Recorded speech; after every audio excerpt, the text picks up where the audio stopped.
अल्हम्दुलिल्लाह रब्बिल आलमीन नहमदुल्लाह अल्लज़ी नुसल्ली व नुसल्लिमु अला रसूलिहिल करीम अम्मा बअद கண்ணியமான அல்லாஹ்வின் நல்லடியார்களே, மகத்துவமிக்க இந்த புனிதமான ரமதானினுடைய இரவு அமல்களை செய்துவிட்டு ஒரு பயானுடைய மஜ்லிஸிலே அமர்ந்திருக்கக்கூடிய ஒரு வாய்ப்பினை அல்லாஹ் ஜல்ல ஜலாலுஹு தஆலா நம் அனைவருக்கும் தந்திருக்கிறான். கண்ணியமான அல்லாஹ்வின் நல்லடியார்களே, அஸ்ஸாஆ இது இரண்டு வகையாக இருக்கிறது. அஸ்ஸாஆ என்று இரண்டு வகையாக சொல்லுவார்கள். முதலாவது சாஆ என்பது நம்மை விட்டு கடந்து சென்று கொண்டிருக்கிறது மணி நேரம். அல்லாஹ்வினுடைய மிக பெரும் கிருபையால் நாம் ரமதானை அடைந்தோம். இன்றைக்கு பாருங்கள் 11வது தராவிகை முடித்திருக்கிறோம். என்ன ஒரு ஆச்சரியம் என்று பார்க்கும்போது ஒவ்வொரு தினங்களும் நம்மை கடந்து கொண்டே இருக்கிறது. இதற்கு ஒரு உதாரணம் என்னவென்று கேட்டால் 8 ரக்காத்தை தொழுதுட்டு போனவங்க.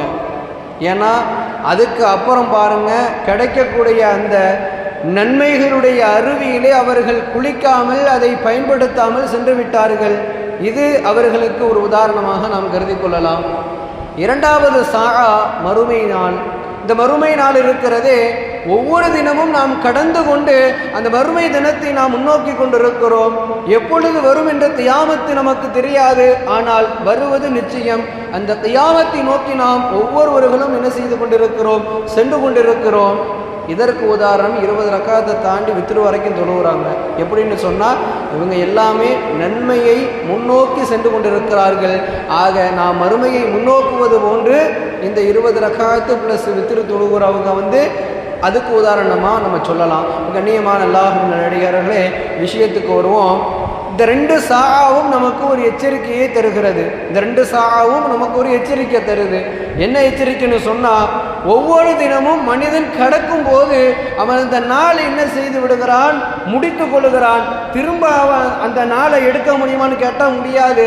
எப்படி இருக்கா தொழுதுட்டு அந்த நாள் முடிஞ்சிட்டா மீண்டும் அந்த தினத்தை யாராலையும் பெற முடியாதோ அதுபோன்று என்ன செய்கிறது, இந்த ஒவ்வொரு தினங்களும் நம்மை கடந்து போகும்போது அந்த நாட்களை நாம் மீண்டும் கொண்டு வர முடியுமா, அந்த தினங்களை நாம் மீண்டும் மீட்ட முடியுமா என்று கேட்டால் ஒருவராலும் முடியாது. காரணம் கதுமதா, அது நம்மை விட்டும் கடந்து விட்டது. அது மீண்டும் வருமானு கேட்டால் வராது. அப்ப அடுத்த நாள் என்று நாம் கடக்குகிறோம். இந்த ஒரு விஷயமும் சரி. இரண்டாவது சாஆ கியாமத்து, அதுவும் நமக்கு எச்சரிக்கை தருகிறது. இந்த நான் உன்கிட்ட வந்துகிட்ட இருக்கிறேன், உன்கிட்ட என்ன இருக்கு, அப்படி என்ன அமலை செஞ்சு வச்சிருக்கிற, நான் உன்னை நோக்கி வந்து கொண்டிருக்கிறேன். என்னிடத்திலே நீ வரும்போது நீர் ஒரு நல்லடியாராக நன்மைகளை குழும செய்யக்கூடியவனாக நீ வர வேண்டும் என்று ஒவ்வொரு நாளும் நம்மை எச்சரிக்கை செய்கிறது. அந்த அடிப்படையிலே கண்ணியமான அல்லாஹ்வின் நல்லடியார்களே, 1400 வருடங்களுக்கு முன்பதாக கொஞ்சம் அப்படியே நம்ம போனோம்னு சொன்னா, சஹாபாக்கள் பெருமானார் ஸல்லல்லாஹு அலைஹி வஸல்லம் வாழ்க்கை ஒரு அழகான வாழ்க்கையாக அமைந்தது.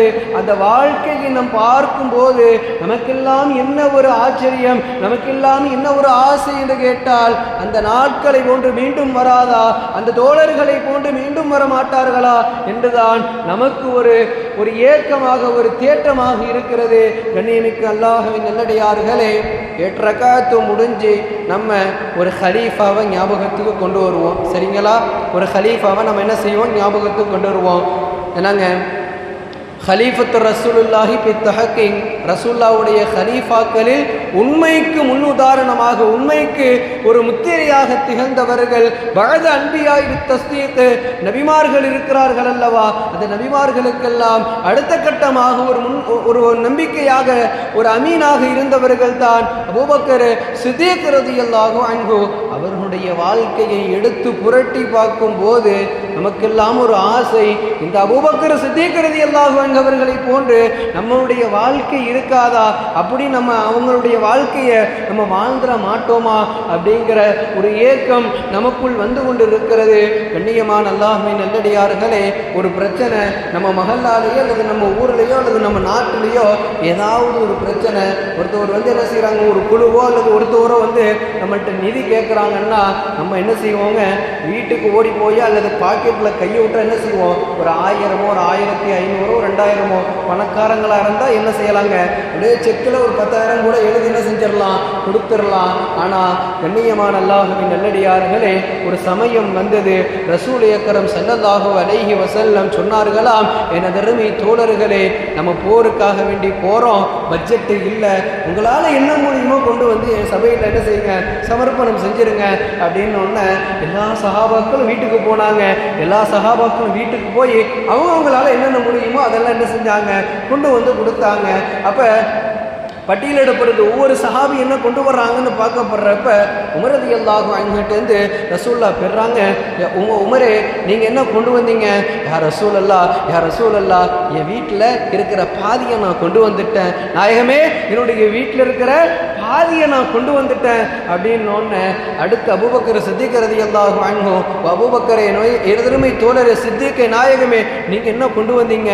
யார் ரசூலல்லா வீட்டில் இருக்கிற எல்லா ஜாமா ஜட்டையும் கொண்டு வந்துட்டேன், வீட்டில் என்ன மிச்சம் இருக்குன்னா அல்லாஹ் ரசூல் மட்டும்தான் மிச்சம் இருக்கிறாங்க, இருக்கிற எல்லாத்தையும் கொண்டு வந்து கொடுத்துட்டேன் யார் ரசூல் அல்லா அப்படின்னு சொன்னோன்னு பெருமானார் ஸல்லல்லாஹு அலைஹி வஸல்லம் என்ன செஞ்சாங்க, சித்திக் நாயகமே எல்லா நன்மைகளையும் எப்படித்தான் நீங்க முன்னாடி வர்றீங்க அப்படின்னுட்டு எல்லா சஹாபாக்களுக்கும் ஒரு ஆச்சரியம். ஏன் உமர் ரலியல்லாஹு அன்ஹு கூட பல தடவை அபூபக்கர் சித்திக் ரலியல்லாஹு அன்ஹு என்ன செய்யறாங்க, முந்தனூன்னு ட்ரை பண்ணிருக்கிறாங்க, முடியல, சலாம் சொல்லணுமா, அபூபக்கர் சித்திக் ரலியல்லாஹு அன்ஹு முதல்ல இருப்பாங்க, எந்த நல்ல காரியம் செஞ்சாலும் அபூபக்கர் சித்திக் ரலியல்லாஹு அன்ஹு முதல்ல இருப்பாங்க. அப்ப கண்ணியமான அல்லாஹ்வின் நல்லடியார்களே, ஒரே ஒரு ஹதீஸ் அதை நம்ம பார்த்துட்டு அடுத்து ஒரு சம்பவத்துக்கு போயிட்டு நம்ம நிறைவுக்கு வந்துடுவோம் இன்ஷா அல்லாஹ். இந்த உரையை அல்லாஹ் நம் அனைவர்களுக்கும் ஒரு பிரயோஜனமான ஒரு பயனுள்ள உரையாக நமக்கு ஆக்கி தருவானாக.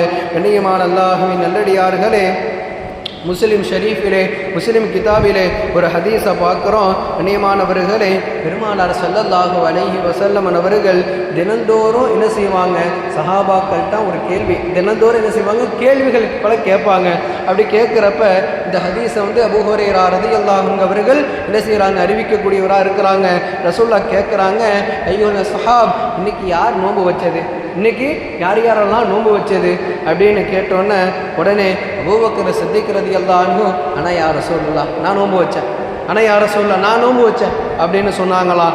அடுத்து பெருமானார் சரதாசன் கேட்டாங்களா, இன்று யார் ஜனாசாவிலே கலந்து கொண்டது அப்படின்னு கேட்குறப்ப எல்லா சஹாபாக்களுக்கு முன்னாடி ஆனால் யார் ரசூலுல்லாஹ் நான் அப்படின்னு சொல்லிட்டு அபூபக்கர் சித்திக் ரலியல்லாஹு அன்ஹு கையை உயர்த்தி காட்டுறாங்க.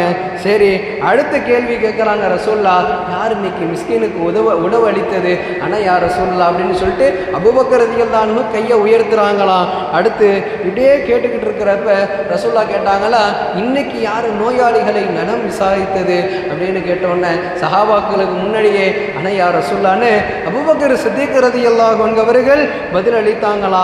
அப்போ பெருமானார் ஸல்லல்லாஹு அலைஹி வஸல்லம் இறுதியிலே சொன்னார்களாம், எவரிடத்திலே நான் கேட்ட இந்த காரியங்கள் எல்லாம் எவரிடத்திலே பெறப்படுமோ, எவர் ஒருவர் செய்வாரோ அவர்தான் நிச்சயமாக சொர்க்கம் போகுவார் என்பதாக பெருமானார் ஸல்லல்லாஹு அலைஹி வஸல்லம் சொன்னார்கள். சுப்ஹானல்லாஹ். கண்ணியமான அல்லாஹ்வின் நல்லடியார்களே, ஒரு மனிதன் ஓடிக்கொண்டே இருக்கிறான், ஒரு முஸ்லிம் ஓடிக்கொண்டே இருக்கிறான், ஒரு இறை நம்பிக்கையாளர் ஓடிக்கொண்டே இருக்கிறார். அவர் ஓட்டம் எதற்கு தெரியுமா? சொர்க்கத்தை அடைய வேண்டும், அந்த சொர்க்கத்தை எப்படியாவது விட்டுக்கொள்ள வேண்டும், அந்த சொர்க்கத்திலே எனக்கு ஒரே ஒரு சென்ட் இடம் கிடைச்சாலும் போதும், சுப்ஹானல்லாஹ், நான் அதுக்கு ஒரு சொந்தக்காரனா இருப்பேன். இன்னைக்கு பாருங்க, ஒரு சென்டருடைய விலை எவ்வளோன்னு கேட்டால் லட்சத்துக்கும் போகுது, எனக்கு 1000த்துக்கும் போகுது, லட்சத்துக்கும் போகுது, இன்னும் போனால் கோடிக்கு கூட போவோம். சுப்ஹானல்லாஹ், நாளைக்கு நம்ம சொர்க்கத்தினுடைய அதிபதிகளாக ஆக போகிறோம். அந்த சொர்க்கத்தை வாங்குறதுக்கு நமக்கு என்ன வேணும்? ஒன்றும் இல்லை, இந்த கேள்விகள் தான், இந்த பதில் தான். நம்ம ஒரு நாளைக்கு என்னங்க செய்யணும்? நம்ம ஒரு நாளைக்கு நோன்புகள் வைக்கணும், நஃபிலான நோன்பு வைக்கணும், ஜனாசாவிலே கலந்து கொள்ள வேண்டும், ஒரு மிஸ்கீனுக்கு உணவளிக்க வேண்டும், ஒரு நண்பருக்கு நாம் உதவி செய்ய வேண்டும். இதுதான் இந்த மாதிரி உண்டான காரியங்களை நம்ம செய்யறப்ப அல்லாஹ் சுப்ஹானஹு வ தஆலா நமக்கு என்ன தர்றான்? சொர்க்கத்தை தருகிறான். சொர்க்கம் என்பது உலகத்தை போன்ற அல்ல, இந்த உலகத்தை காட்டிலும் பன்மடங்கு அல்ல அல்ல. அது எந்த கண்ணும் பார்த்திடாத, அது எந்த காதும் கேட்டிடாத, எந்த ஒரு நாவும் இது இப்படித்தான் இருக்கும் என்று பேச முடியாத, வர்ணிக்க முடியாத இடம்தான் அந்த சொர்க்கமாக இருக்கிறது. அல்லாஹ் ஜல்ல ஷானஹு வ தஆலா அந்த சொர்க்கத்தை தான் நமக்கு தர இருக்கிறான். அல்ஹம்துலில்லாஹ் என்று நாம் மனதார கூறிக்கொள்வோம். கண்ணியமான அல்லாஹ்வின் நல்லடியார்களே, எல்லா விதமான காரியத்திற்கும் ஒரு முன்மாதிரியாக திகழ்ந்தவர்கள் தான் அபூபக்கர் சித்தீக் ரலியல்லாஹு தஆலா அன்ஹு. மிகப்பெரிய ஒரு ஹலீஃபா, மிகப்பெரிய ஒரு எப்படி சொல்றது, ஒரு சொர்க்கத்தினுடைய சொந்தக்காரர் என்று நாம் சொல்லிவிடலாம். சுப்ஹானல்லாஹ். ரெண்டாவது நாம் விஷயத்துக்கு வருவோம். கண்ணியமானவர்களே, இப்படி காம்படிஷனுங்கிறது பலவாறா இருக்குது. பல விதத்தில் என்னங்க, சஹாபாக்களுக்கு எல்லாம் காம்படிஷன் தான். அப்படி இருக்கிறப்ப உமர் ரலியல்லாஹு அன்ஹு எல்லா நேரங்களிலும் ஆச்சரியப்பட்டிருக்கிறாங்க. எல்லா நேரம் என்ன செஞ்சிருக்கிறாங்க, எப்படியாவது இந்த சித்தியத்து நாயகத்தை நம்ம எப்படியாவது முந்திரணும் அப்படின்னு சொல்லிட்டு பல முயற்சிகள் செஞ்சிருக்கிறாங்க. கண்ணியமானவர்களே, இந்த ஒரே ஒரு சம்பவம், இந்த ஒரே ஒரு நாம் சொல்லக்கூடிய ஒரே ஒரு சம்பவம் என்னுடைய உள்ளத்தை உலுக்கியது. அல்லாஹ் ரப்பல் ஆலமீன் இது போன்ற அமல்களையும் நாம் செய்ய வேண்டும் அப்படிங்கிற ஒரு ஏக்கம், ஒரு தேட்டம் எனக்குள்ளேயும் வந்தது. கண்ணியமானவர்களே, அனுதினமும் ஒரு நபர் என்ன செய்கிறாருங்க, ஒரு மூதாட்டிக்கு என்ன செய்கிறாரு, போய் வேலை பார்த்து கொடுக்குறாரு. யாரு? அபூபக்கர் சித்தீக் ரலியல்லாஹு அன்ஹுவுடைய காலத்துக்கு என்னங்க, ஒரு நபர் என்ன செய்கிறாரு, அடிக்கடி ஒரு கண் தெரியாத மூதாட்டியினுடைய வீட்டுக்கு போய் என்ன செய்கிறாரு, எல்லா வேலையும் பார்த்து கொடுத்துட்றாரு. அந்த மூதாட்டிக்கு என்னெல்லாம் தேவையோ, ஒரு தாயை போல, ஒரு தந்தையை போல, ஒரு மகனை போல, ஒரு மகளை போல அந்த கண் தெரியாத மூதாட்டி என்ன செய்கிறாரு, ஒரு மனிதர் சென்று அந்த மூதாட்டியை பராமரித்துக் கொள்கிறார். ஒரு காலம் வந்தது, ஒரு காலத்திலே அபூபக்கர் சித்தீக் ரலியல்லாஹு அன்ஹு அவர்களை என்ன செய்யாங்க, ரொம்ப நேசிக்கக்கூடியவர்கள் பல நபர்கள் இருந்தார்கள்.